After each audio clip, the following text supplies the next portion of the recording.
YS Jaganmohan Reddy YS షర్మిలకు golden offer ఇవ్వబోతున్నారా? తన చెల్లితో రాయబారానికి వైవి సుబ్బారెడ్డిని అక్కడికి రాయబారిగా పంపించారా? అయితే జగన్మోహన్ రెడ్డి ప్రతిపాదనకు వైఎస్ షర్మిల నో చెప్పారా అంటే అవుననే సమాధానం ఇస్తున్నారు కొంతమంది రాజకీయ విశ్లేషకులు. ఇక ఇదే అంశానికి సంబంధించి మనతో మాట్లాడేందుకు ప్రముఖ సీనియర్ జర్నలిస్ట్ డివిఎస్ గారు మనతో ఉన్నారు. సార్తో మాట్లాడు. సార్ నమస్తే అండి. నమస్తే అండి. సార్, జగన్మోహన్ రెడ్డి వైఎస్ షర్మిలకు భారీ ఆఫర్ ఇవ్వబోతున్నాడని, దానికి అనుగుణంగానే వైవి సుబ్బారెడ్డిని రాయబారిగా షర్మిల దగ్గరికి పంపించారని, కొన్ని ప్రతిపాదనలు చేశారని, కానీ ఆ ప్రతిపాదనలకు వైఎస్ షర్మిల నో చెప్పారంటూ ఒక వార్త ఇప్పుడు సోషల్ మీడియాలో చక్కర్లు కొడుతూ ఉంది.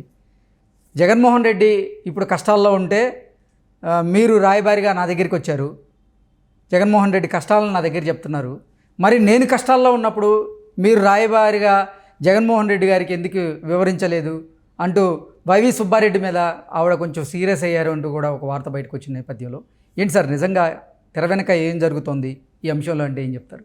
వైఎస్ కుటుంబంలో పంచాయతీ, రాజశేఖర్ రెడ్డి ఫ్యామిలీ గూడు పుఠాని, అన్నా చెల్లెళ్ళ మధ్య చిచ్చు గత 5 ఏళ్లుగా ఎడముఖం పెడముఖం మనం చూసాం. ఇన్నాళ్ళు షర్మిలను వదిలేశారు. అవును, షర్మిల కుటుంబాన్ని పట్టించుకోలేదు. షర్మిల కూడా అందరితో పాటు జగన్ బాధితురాలిగా మారింది.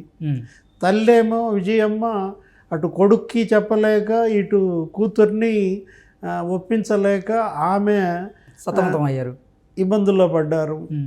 ఈ పరిస్థితుల్లో ఇప్పుడు ఆమె ఏంటి, షర్మిల కాంగ్రెస్ పార్టీలో రేపు చేరబోతున్నారు.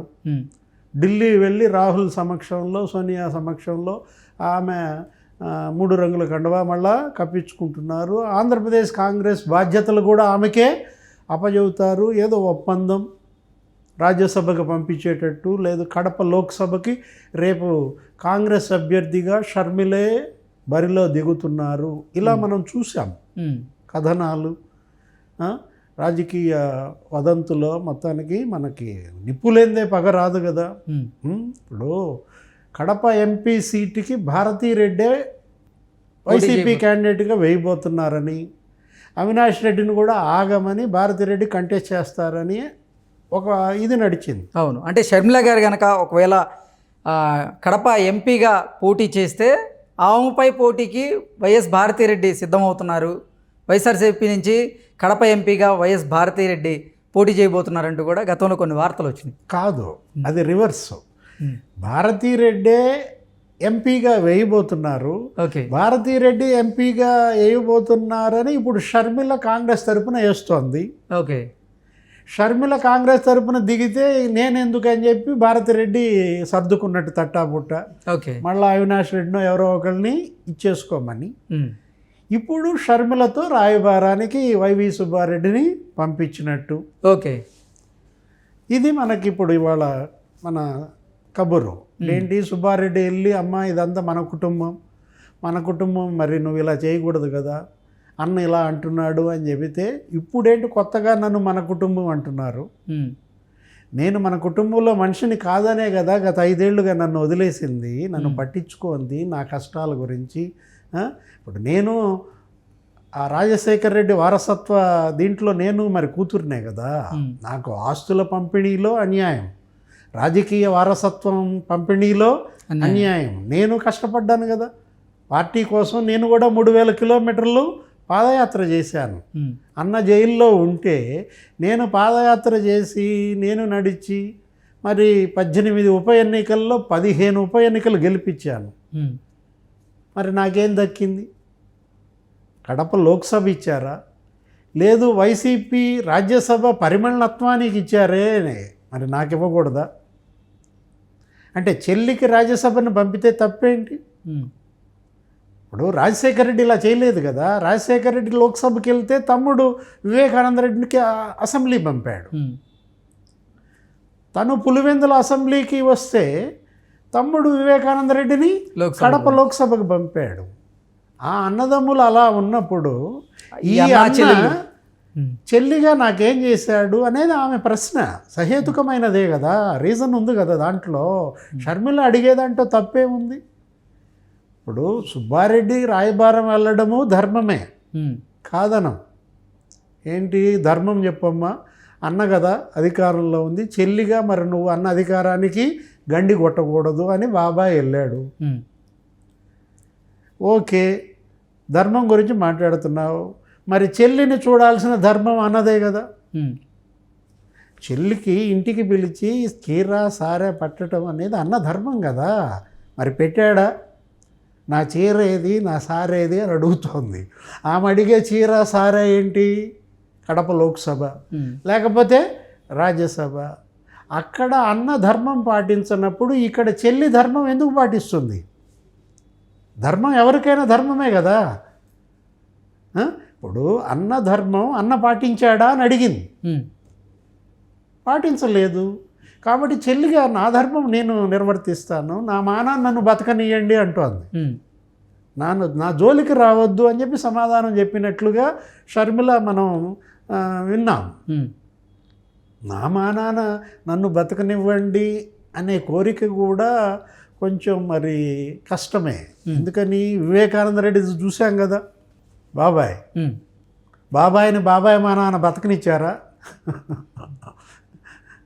వివేకానంద రెడ్డి హత్య కేసు దరిమిల ఇవాళ ఏమవుతోంది? రాజకీయంగా విభేదాలు హత్యలకు దారితీస్తున్న నేపథ్యంలో షర్మిల అయినా జాగ్రత్తగా ఉండాల్సిందే, సునీత అయినా జాగ్రత్తగా ఉండాల్సిందే. వీళ్ళు పోరాడుతోంది, వీళ్ళు యుద్ధం చేస్తోంది ఎవరి మీద?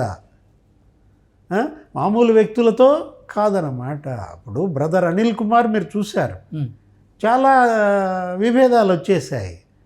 ఆంధ్రప్రదేశ్కు బీసీ ముఖ్యమంత్రి కావాలన్నాడు. ఎవరు?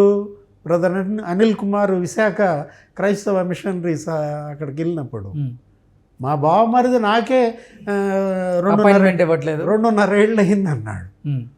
2.5 ఏళ్ళుగా బావగారిని తాడేపల్లి ప్యాలెస్కి పిలిపించలేదంటే ఎంత గ్యాప్, ఎంత దూరం జరిగారో ఇక అర్థం చేసుకోండి. ఇప్పుడేదో ఎలక్షన్కి 2 నెలల ముందు ఆ అమ్మాయి రేపు వెళ్ళి కాంగ్రెస్లో కండవాగా అప్పించుకునే ముందు రాయబారం నడిపితే ఆ రాయబారం సక్సెస్ అవుతుందా?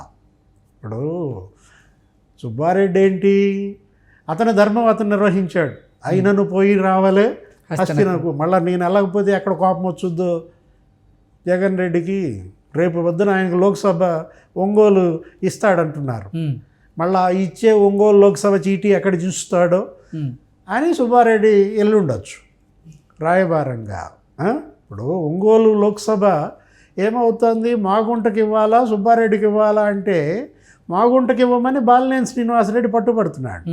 బాలినేనికి సుబ్బారెడ్డికి మధ్య విభేదాలు. అవును, బాలినేని తొక్కుతున్నారు రాజకీయంగా ప్రకాశం జిల్లాలో. ఈ పరిస్థితుల్లో జగన్ ఏం చేశాడు? బాబాయికే ఇద్దామనుకున్నాడు, సుబ్బారెడ్డికే. బాబాయికి ఇచ్చేటప్పుడు ఈ కండిషన్ పెట్టాడు. ఏది? వెళ్ళి మరి ఆ రాయబారం ఏదో తెలుసుకురా, నీకు సీటు తీసుకోవాలి. ఇప్పుడు ఆ రాయబారం తేలేది లేదు, మరి సీటు సుబ్బారెడ్డికి ఇస్తాడో లేదో తెలియదు.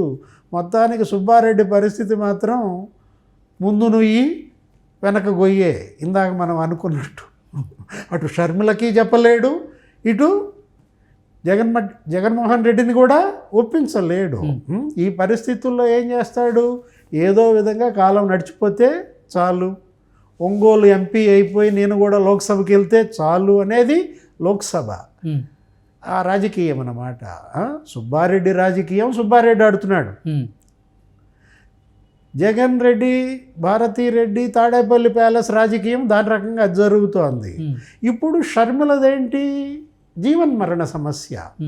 రాజకీయంగా షర్మిల ఇప్పుడు గనక తప్పటడుగు వేస్తే ఇంకా ఆమె రాజకీయ సమాధి ఆల్రెడీ నీకు తెలంగాణలో దెబ్బతింది. వైఎస్ఆర్ టీపీ పెట్టి అది ఒక 2 ఏళ్ళు నడపలేక దాన్ని కాస్త కాంగ్రెస్లో విలీనం చేసినప్పుడు ఇప్పుడు కాంగ్రెస్ పార్టీ ఆంధ్రప్రదేశ్ ఇన్ఛార్జి బాధ్యతలు కనుక అప్పచెపితే సోనియా రాహుల్ ఆ బాధ్యతలను నిర్వహించాలి, తన తండ్రి ఆశయాన్ని నెరవేర్చాలి, రాహుల్ గాంధీని ప్రధానమంత్రి చేయడం కోసం మరి షర్మిల కూడా తండ్రి బాటలో నడవాలి. Okay sir, thank you sir. నమస్తే.